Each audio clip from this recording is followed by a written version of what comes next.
कृष्णाय वासुदेवाय हरे परमात्मने प्रणतः क्लेशनाशाय गोविंदाय नमो नमः। आइए चलते पुनः श्रीमद् भागवत महापुराण के चतुर्थ स्कंद के खड़बिंशो अध्याय, जहाँ पे एपिसोड 416वें पे हम लोग हैं। 416वें एपिसोड में क्या है? राजा पुरंजन का शिकार खेलने वन में जाना और रानी का कुपित होना।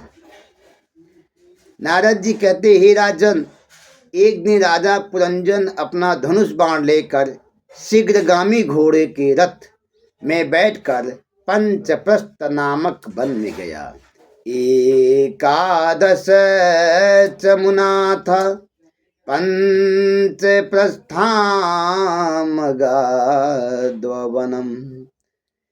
एकादश संख्या चमूनाम यस्य हि पुरंजन रथम आरूढ़ पंच प्रस्थन संयम वनम आगता।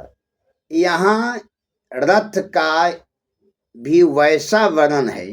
पुरंजन ने रथ में 5 घोड़े हैं, 2 चाक है, 1 अक्ष, 3 ध्वजाएं, 5 बंधन है, 1 रश्मि है, 1 सूत है और गति के 5 प्रकार हैं। ऐसे रथ पे सवार होकर पुरंजन पंचप्रस्थ वन में गए, जिसमें 5 विषय मिलते हैं। अपनी विवेकवती पत्नी को छोड़कर वन में जाकर पशुओं को मारने लगे। आसुरी प्रवृत्ति धारण कर निर्दयता से मृग, सूकर आदि जीवों का वध करने लगे।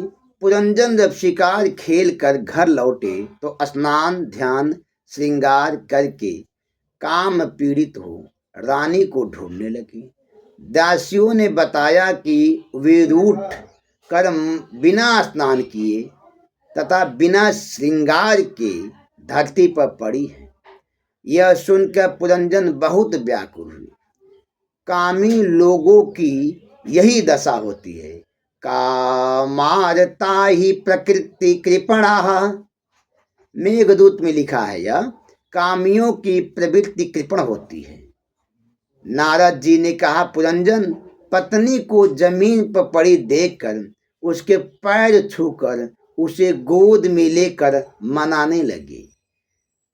पुरंजन बहुत ही बड़ा राजा महात्मा था, लेकिन संजोग से उनकी प्रक्रिया एक स्त्री को ऐसे कैसे बदल रही है धीरे धीरे, और वे सब कुछ जितना ज्ञान था सब उनका नष्ट होता जा रहा था, और वे बिना बताए जंगल में चले गए अपने पत्नी को। तो इनकी दशा आगे आगे कैसे होती जा रही है। अनुनिन्यते सनकैर वीरोर अनुनय को विदा पस्पर्श पाद युगल माहम नोत संगलालिताम। राजा घिघियाते हुए अपनी पत्नी से बोले, देवी, मैं तुमसे बिना पूछे शिकार खेलने चला गया था। कामी पुरुष पत्नी से पूछ के सारे काम करते हैं, और जो धर्मात्मा पुरुष होते हैं वह स्वयं काम करते हैं, उनसे पत्नी सब बात पूछती है। पत्नी को सारे कार्य अपने पति से पूछ के करनी चाहिए। अगर वो मना कर दे तो मत करो। लेकिन कलयुग का बहुत बड़ा प्रभाव, पुरंजन की स्थिति यह थी कि वो अपने पत्नी के पैर पकड़ते थे, पैर पे सर रख करके कहते थे, हे प्रिय, मैंने आपको बिना बताए वन में शिकार खेलने चला गया, मुझे क्षमा करें। एक बार अपना सुंदर मुख मुझे दिखा दो। यदि किसी और व्यक्ति ने तुम्हारा अपराध किया तो मैं उसे दंड देने को तैयार हूँ। स्त्री का रूठना भी एक कला है। ये रूठ कर पति को वश में कर लेती है। आज तुम्हारा चेहरा मलिन है, अधोरष्ट की लालिमा भी छूट गई है। मैं तुम्हारे पैर पड़ता हूँ, आगे से अपराध नहीं करूंगा। मेरा अपराध क्षमा योग्य नहीं है, फिर भी आप मेरे अपराध को क्षमा करें। मैं तुम्हारे मनोरथ के पूर्ण करने वाला नौकर हूँ। मैं तुम्हारे नौकर की भांति तुम्हारे साथ रहूंगा।